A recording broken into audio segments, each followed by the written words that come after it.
Hola familia Disonante, ¿cómo están? Estamos aquí en un café disonante con amplificadores Magma. Tengo a mi amigo Beto. ¿Café? Sí, perfecto. Leo, ¿un café? Gracias.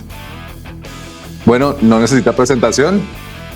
Andrés Delgado, más conocido como Beto Delgado, guitarrista y por supuesto creador de esta línea tan importante de amplificadores y primera aquí en el país. Bienvenido, Beto. Muchas gracias.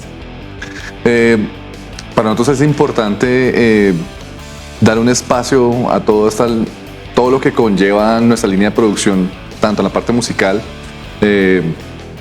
tanto videógrafos, camarógrafos, artistas, productores. Y bueno, yo creo que sin más preámbulos, Beto, bienvenido nuevamente. Muchas gracias. Quiero que nos cuentes cuál es la historia de Beto. ¿Cómo llegó a la guitarra? Yo llegué a la guitarra en la década de los 90, a comienzos de los 90. El rock llegó a mi vida por medio, pues obviamente, de la radio. En aquel momento era normal escuchar bandas como Guns N' Roses en un bus urbano, por decirlo de alguna manera. Obviamente también había el vallenato, la zona pues, en la que estamos. Americano Expreso. Expreso. Americano Expreso. Gracias. Entonces digamos que era como algo común. También por medio de un amigo que tocaba en una iglesia en un barrio aquí de Bogotá que se llama La Fragua, hacia el sur. Pero él era, digamos que un cantante de misas, pero que le gustaba el rock. Entonces era algo muy curioso porque, digamos, cantaba el Aleluya, Gloria, Gloria, y metía el intro de Like My Fire de The Doors, ¿sí? Entonces yo decía, este man debe saber de rock porque combina la música religiosa y hace cosas de canciones de rock famosas. Entonces yo me acerqué a él, en algún momento le pedí que me afinara una guitarra acústica que tenía. Él pues me la afinaba y yo con eso me iba a estudiar guitarra a mi casa, obviamente. Y así fui cogiendo la guitarra poco a poco. Yo digo que él fue una fuerte influencia porque era como el músico más cercano que yo tenía en ese momento. Con el tiempo terminé tocando en esa iglesia, empecé tocando batería, ¿sí? Y pues era tal vez de las pocas iglesias que tenían batería en aquel momento. Muchas gracias. Gracias. Y empecé a tocar batería en esa iglesia, pero con el tiempo empecé como a sentir que no era para mí la batería. Como que me gustaba y como que era un buen comienzo para estar dentro de la música, pero me llamaba más la atención la guitarra. Y me empecé a sumergir en la guitarra poco a poco, como todo no era muy bueno al principio. Recuerdo que tenía una amiguita que me decía, no, usted nunca va a ser buen guitarrista porque es que toca muy mal. Pero pues todo era al comienzo, el arrancar. ¿Y cuál fue tu primera guitarra? Mi primera guitarra fue una marca Stinger, era una guitarra coreana hecha por CF Martin en Corea en aquel momento. Era una guitarra de combate. Sí. Era una guitarra de combate. Me la regaló mi papá, como viendo a ver si este chino sale con algo y si no, pues no invertí mucho. Era una cosa así. Pero en ese momento todavía no tenía guitarra eléctrica, era guitarra acústica, y empecé a tocar en esta iglesia batería. Y algo que era chévere es que el cura le gustaba que los músicos fueran rockeros. No sé, me imagino que de pronto eso llamaba a gente joven a ir a la iglesia, sí, yo qué sé. Sí. Entonces empezamos a tocar, era como la primera iglesia donde daba batería, y ahí comencé con unos amigos del barrio a armar mi primera banda. ¿Sí? Okay. Pero en algún momento dije, no, la batería no es para mí, me meto en la guitarra, y ahí empecé a hacer experimentos poco chistosos, pero creo que fueron importantes. Y es que yo cogía una guitarra acústica y le ponía micrófonos por dentro y cosas, y tocaba por allá en el patio para que no hiciera feedback con el amplificador que estaba usando. Era como esa experiencia ingenua tal vez de lo que era querer ser rockero y de tocar la guitarra. Y en algún momento le dije a mi papá, no, yo quiero una guitarra eléctrica y quiero una guitarra eléctrica. ¿Esto fue a qué edad? Más o menos como a los 14 años. Hace rato. Y mi papá me dijo, ¿estás seguro? Bueno, listo, ahora comprar una guitarra eléctrica. Eso que te estoy diciendo fue como un año rogándole, ¿sí? Fuimos a Chapinero, compramos una guitarra eléctrica, pero no tenía amplificador. Okay. Esa época era la de 88.9. Sí, 88.9. Todo ese boom del todavía rock existía, que claro, como una emisora de rock en su momento. Y pues, digamos que tuve la guitarra eléctrica, pero no sabía dónde conectarla. Entonces mi papá también era como viendo, pues, qué va a pasar con él. Entonces en aquella época yo tenía una bicicleta de ruta y yo dije, no, la solución es vender la bicicleta de ruta y comprar un amplificador. Entonces vendí la bicicleta de ruta. Mi papá, como este man está como loco, pero vamos a ver con qué va a salir. Y con ese dinero no sabía si comprar un ampli chiquito en Ortizo. Me acuerdo que era uno que llamaba Honor Panther, era el más barato que venía en Ortizo. Pero mi amigo, el de la iglesia, tenía un Fender Deluxe del 65. Y yo dije, uy, es casi el mismo dinero, pero un poco más, pero puedo adquirirlo. Entonces me acuerdo que le dije a él que me lo vendieran, no sé, como 180,000 pesos colombianos de esa época. Y él me dijo, no, cuesta como 220,000. Entonces yo le dije, venga, 180 y le quedo debiendo 40. No sé cómo se los terminé pagando. Y adquirí este Fender. Y empecé ya como a tomarme la música mucho más en serio. Empecé a conocer mis amigos de Cuarto Oscuro en aquel momento. Ya hacer música propia, que eso era lo que más nos interesaba. ¿Qué es Cuarto Oscuro? Cuarto Oscuro es mi banda de adolescente que en algún momento paramos a finales de los 90 y hace como unos 8 años volvimos a retomar, nos volvimos a reencontrar. No sé si con el café se brinde. Claro que sí. Salud. Salud. Qué gusto. A ver, probemos. Espectacular. Y entonces empezamos ya como a hacer música propia. Yo empecé a estudiar guitarra, obviamente a oído, no tenía conocimientos musicales, por ahí lo que uno compraba en revisticas o cosas así.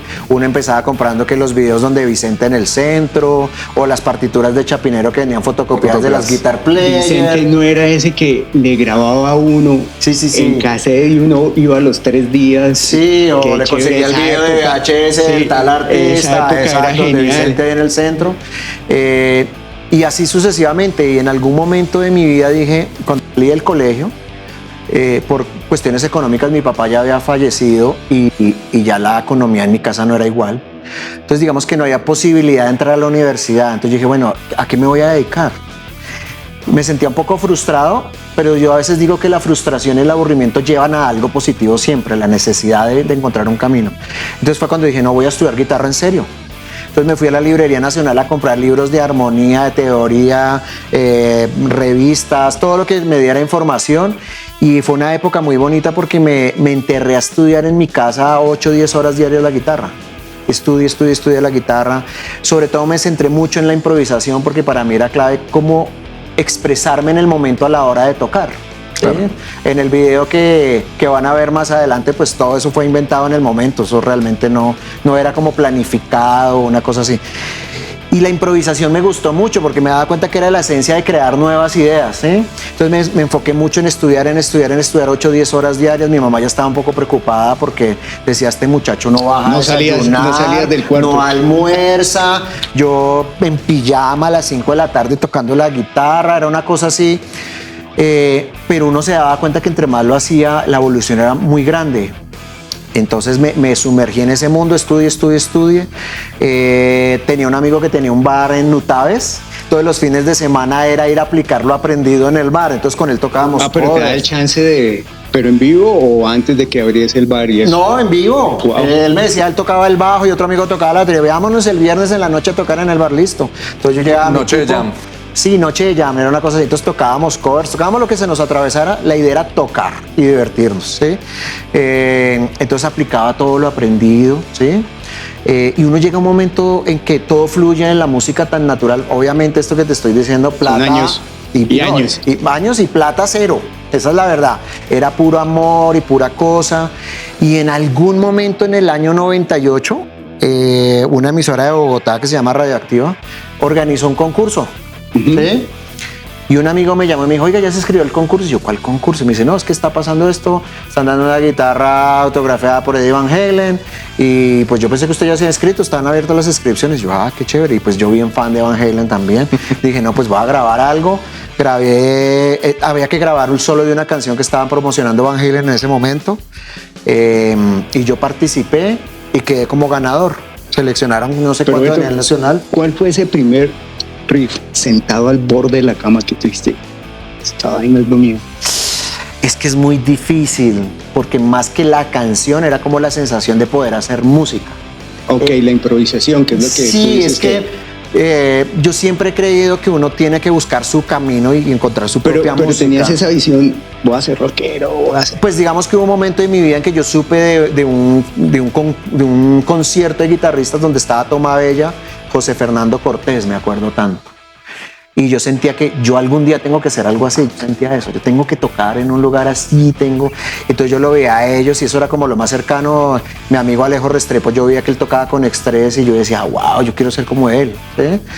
Entonces, digamos que todo eso era motivación, independientemente también de los guitarristas que uno admiraba en aquel momento, ¿no? Que sí, uno veía Metallica en San Diego, uno veía Steve Vai o a Satriani, pues el legado de Van Halen, bueno, todos estos guitarristas que eran como dioses de la guitarra en aquel momento, que de cierto modo lo influenciaban a uno.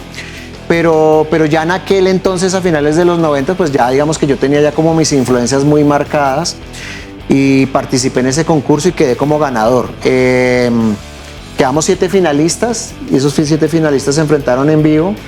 Había gente de la emisora y gente de Warner ahí y quedé yo como finalista. Lo interesante de eso es que, pues bueno, sí, la guitarra y todo el cuento, el premio, pero para mí lo interesante es que eso me abrió puertas al mundo profesional en la música. Entonces empecé a grabar en estudios, empecé a convertirme en guitarrista de sesión, algo que yo no esperaba vivir, ¿sí? Pero entonces llegaron a un estudio, en esa época todavía se grababa en cinta, consola analógica. ¿Y en dónde fue? Empecé en el estudio de un músico que fue director de la orquesta de Lucho Bermúdez, que se llamaba... ¿Pero acá en Bogotá? Sí, Henry Cabanzo, acá en Bogotá. Ahí conocí a un señor que se llama Antonio El Pollo Urbano, que también fue director de la orquesta de Lucho Bermúdez, músico y una persona que, digamos que ganó mucho mi aprecio, porque creía siempre en los talentos musicales. Entonces siempre, deje lo que haga, deje lo que no sé qué. Y algo que gustó mucho de mí es que yo me inventaba las cosas en el momento y a veces eran cosas de una sola toma. Entonces yo tocaba, eso es, ya listo, se fue. Entonces eso gustaba mucho y eso llevó a conocer cada vez más músicos y más músicos. Y en ese estudio conocí un productor que se llama Alberto Nieto, productor de Diomedes Díaz. Y me dijo, yo lo voy a necesitar a usted para grabaciones en Sony. Entonces yo le dije, bueno, listo. Como siempre en esto de la música, pasa tiempo y no cree que nunca va a pasar. No me llamaron, ¿qué hago? Sí, entonces y un día cualquiera me dijo, bueno, lo necesito para la grabación de un disco de un rey vallenato aquí en Sony, porque pues Sony en esa época grababa vallenatos. Claro, y pues yo era la parte rockera de los vallenatos, esa era la verdad. Porque ¿Qué año era? Eso como 99, 2000 más o menos. O sea, ¿te llamaron al celular o al fijo? Fijo, el celular no. El celular era de la gente muy pudiente en ese momento.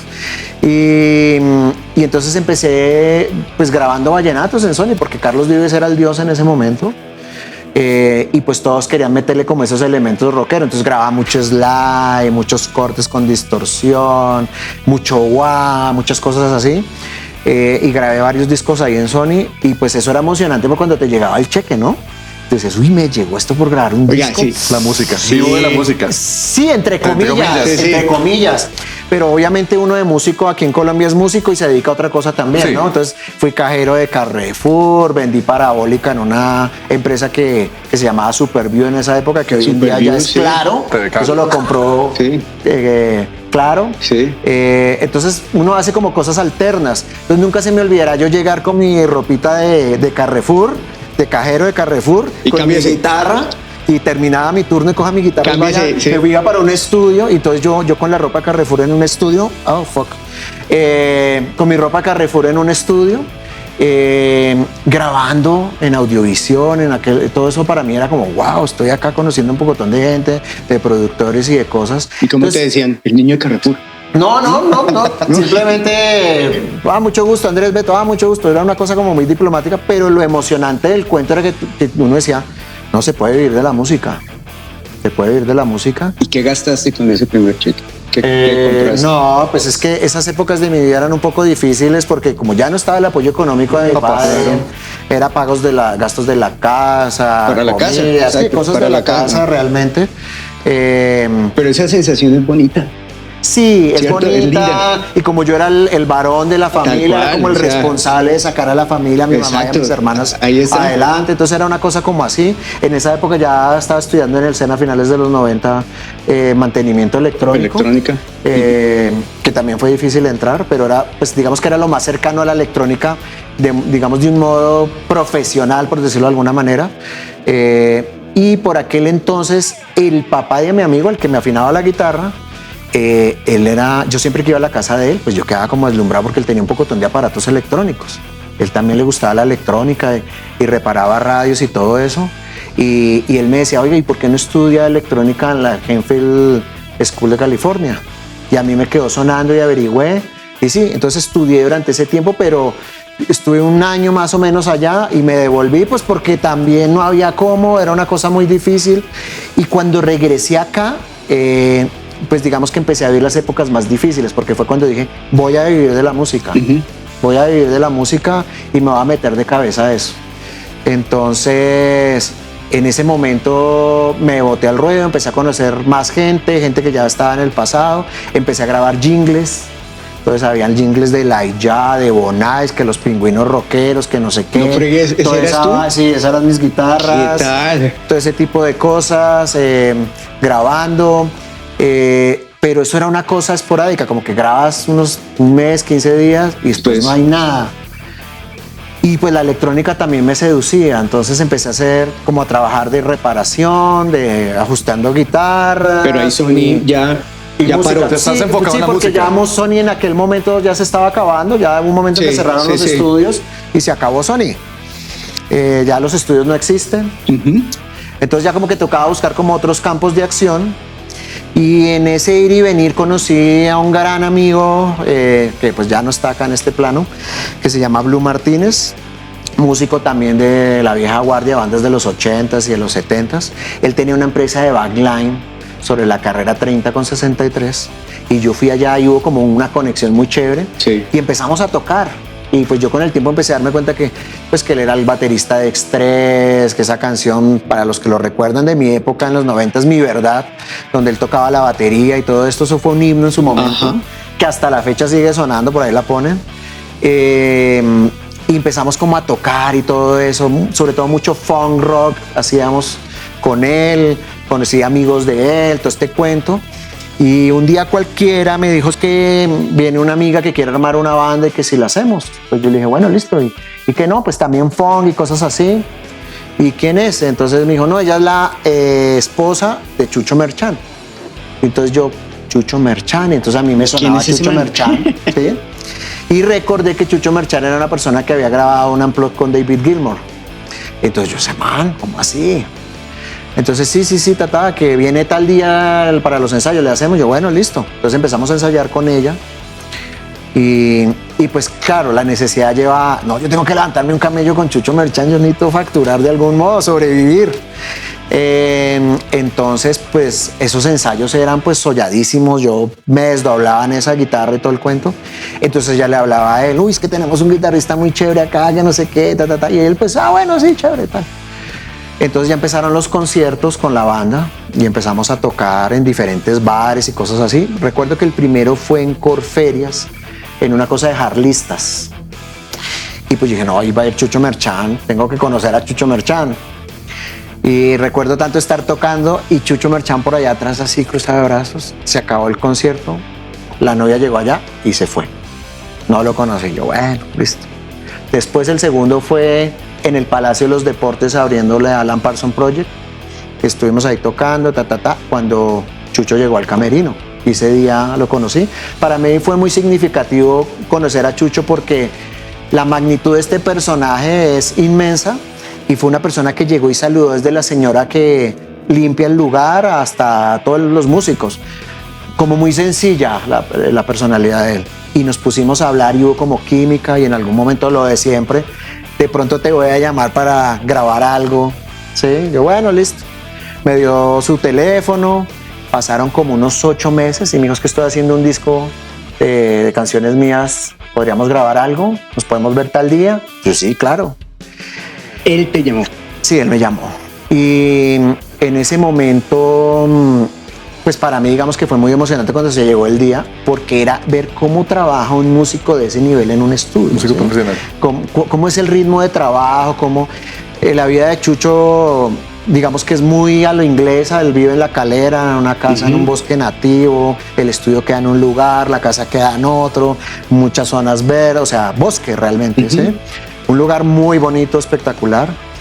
y llegar al mundo de él pues fue una cosa arrolladora, ¿no? Porque tú entras y miras hacia una pared y aquí está Chucho con Pete Townshend de The Who, aquí está Chucho con Chrissy Hynde de los Pretenders, aquí está Chucho con Annie Lennox, ¿sí? Fotos, ensayando, tocando, no sé qué, con Simon Phillips en la batería, con cosas, y usted dice, wow, ¿esto qué es? Toda una leyenda. Sí, entonces uno empieza, grabamos 2 solos en una canción de él, yo creo que él probándome a ver si daba la talla o no.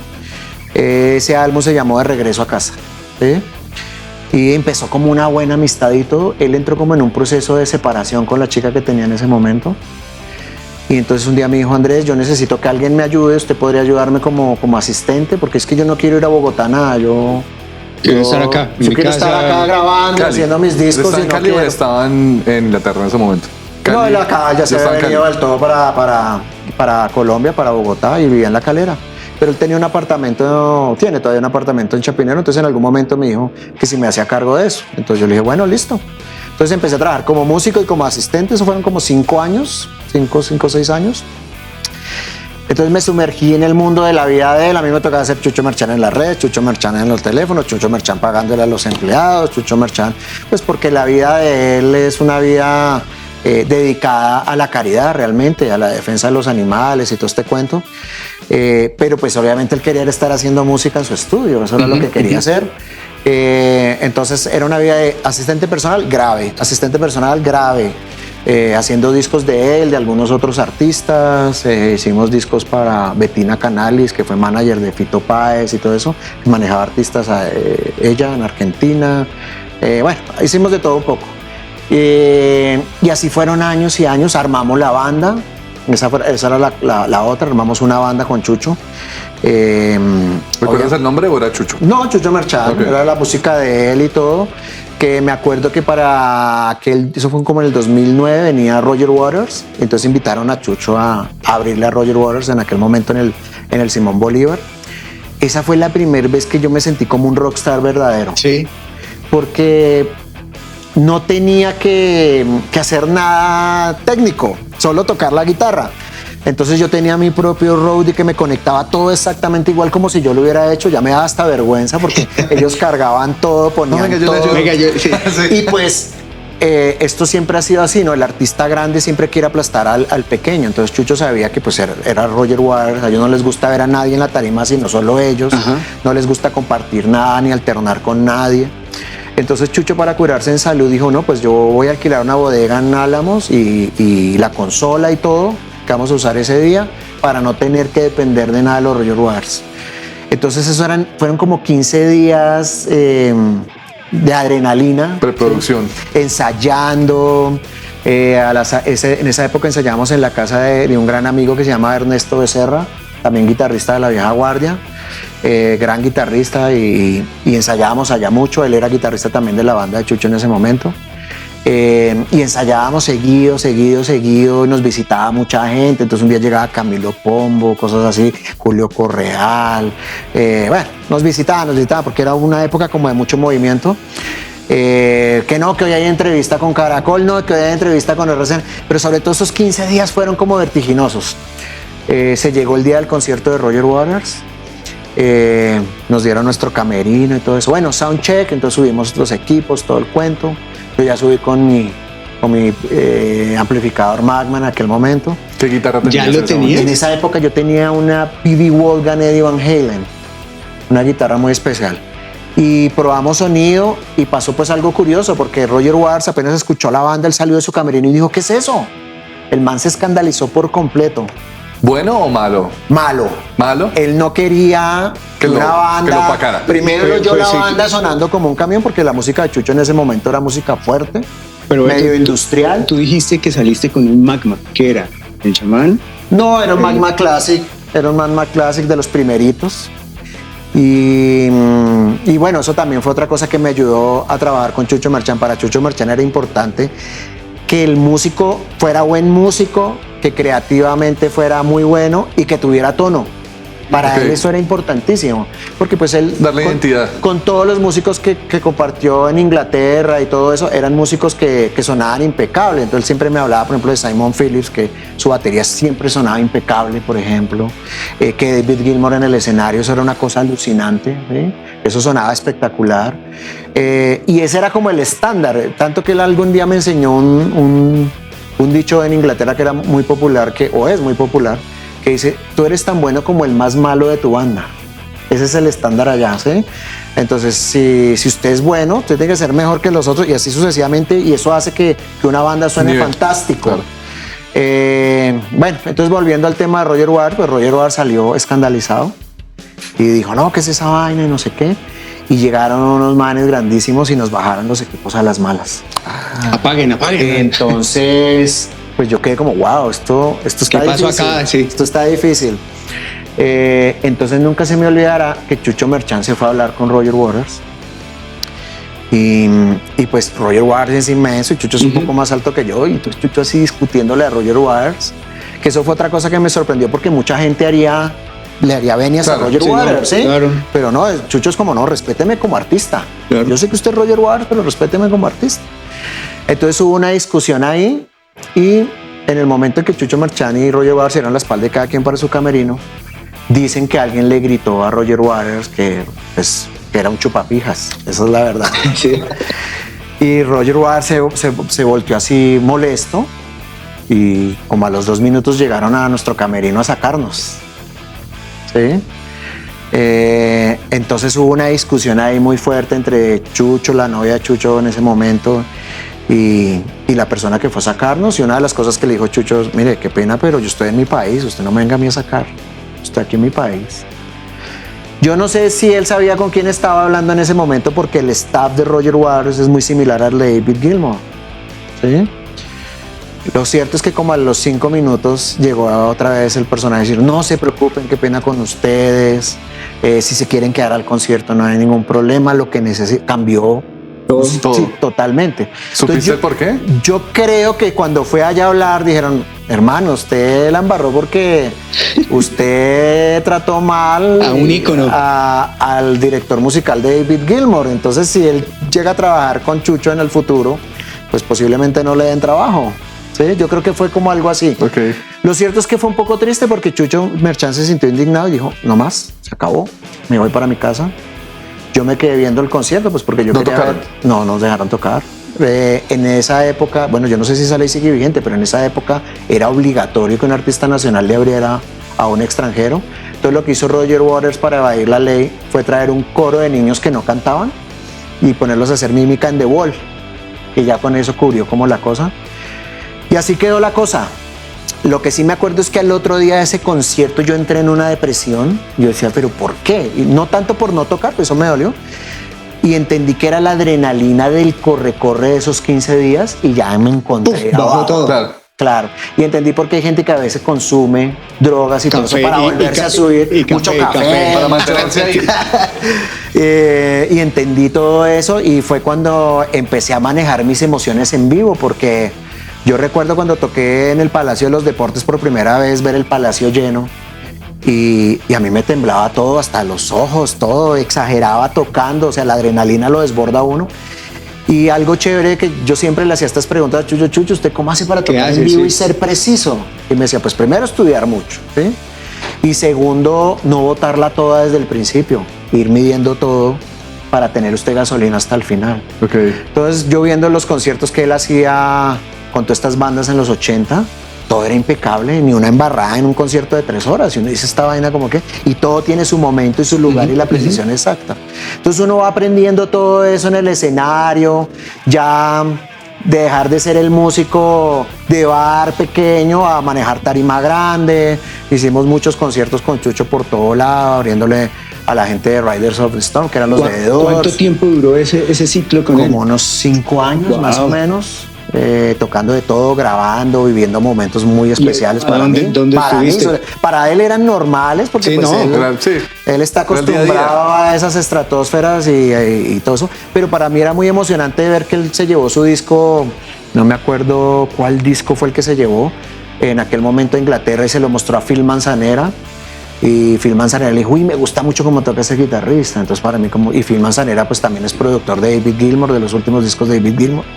Entonces, ¿cómo así? Phil Manzanera escuchó mis guitarras. Para mí eso era como emocionante porque son ídolos de uno, ¿no? Y todo ese tipo de cosas, ver el mundo de la música como desde una torre, ¿no? Porque yo recuerdo que ese apartamento de Chucho en Chapinero era como una torre de control donde tú ves cómo se mueve la música realmente, ¿no? No solamente en Colombia, sino pues a nivel mundial, ¿no? Un día cualquiera, Chucho, estábamos en el computador y Chucho me volteó el computador. Mire que me está escribiendo. Es David Gilmour. David Gilmour cambia de correo constantemente para que no lo ubiquen realmente. Él es el que le escribe a la gente. Cosas así, estoy hablando con Annie Lennox, estoy grabando ahorita con Thomas Dolby en Inglaterra, cosas así que uno dice, oh, fantástico. Beto, y esos 5 años, ¿cuál fue ese punto donde tú dijiste, uy, esto se está consolidando? ¿Será que me pongo a crear mis equipos o me dedico a esto? ¿Hubo algún punto de quiebre ahí? Lo que pasa es que es un momento ¿O te gozaste esos tal 5 vez años yo y vi ya? más la música y la grabación que la electrónica. La electrónica Seguía ahí, estaba seguía ahí latente. Yo seguía diseñando mis amplis, ya me empezaron a pedir amplis, pero pues Ahí tengo una pregunta, la música sí, o sea, Magma no sería nada si yo no fuera músico, esa es la verdad. ¿A quién le vendiste el primer? A Alexei Restrepo, a mi amigo Alexei Restrepo, que también no está en este plano, guitarrista de Shift, de X3, de la orquesta de César Con Chucho, Mora. él de pronto te encargó algo para él en cuanto a bajo, sí. vendiste algo afuera. No, pues es que mira que siempre usamos mis amplis en las grabaciones del disco, de los discos de él, siempre usamos mis amplis, siempre probábamos. Él compró unos amplis, pero él siempre prefería los míos porque era poner el micrófono y casi que grabar, ¿no? Y todo eso me sirvió también para ir afinando mis equipos, ¿sí? Como que se busca en grabación también, que se quiere en grabación, en vivo, ¿sí? Entonces era como grabar y en vivo, grabar y en vivo. Entonces eso fue afinando los equipos de cierto modo, llevándolos a otro punto, ¿sí?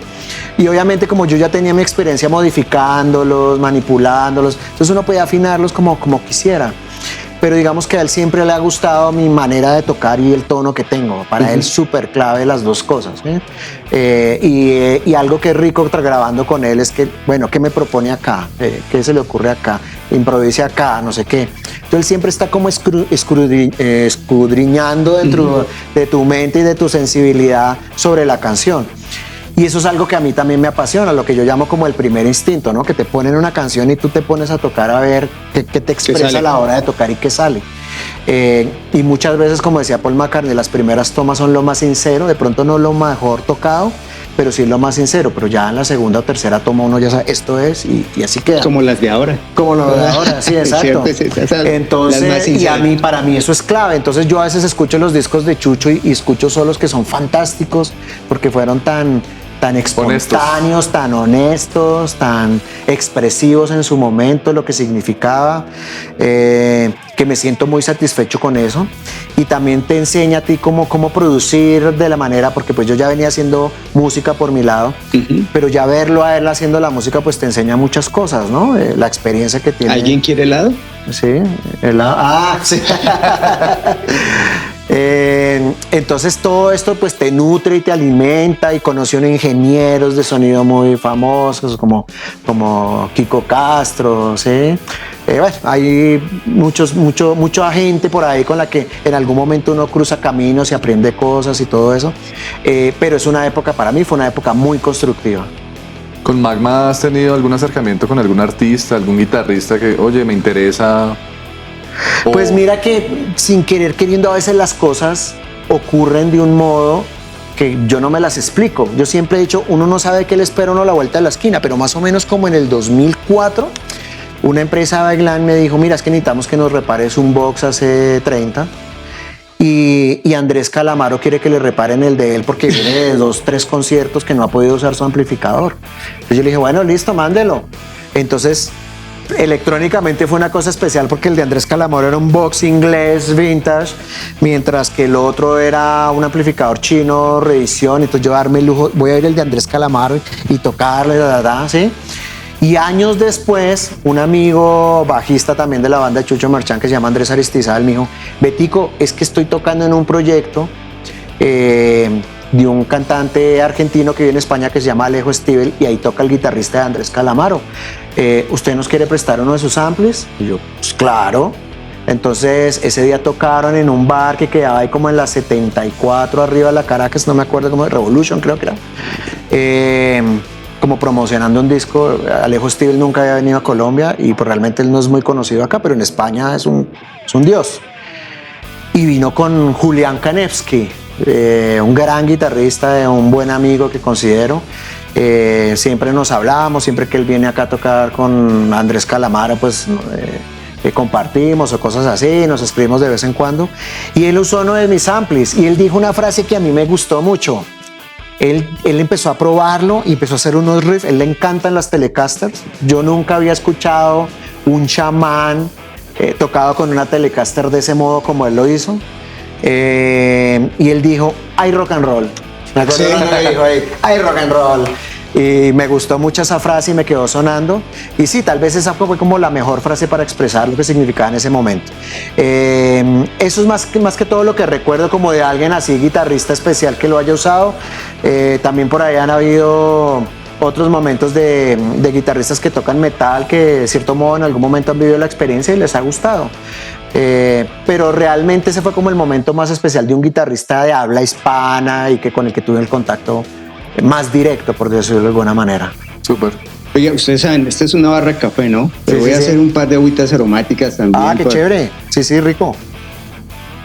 De Doña María, de hierba de Doña María. ¿Qué te parece si pasamos a estudio y hacemos una demostración de tus amplificadores? Eso, sí, chévere. Vale. De una.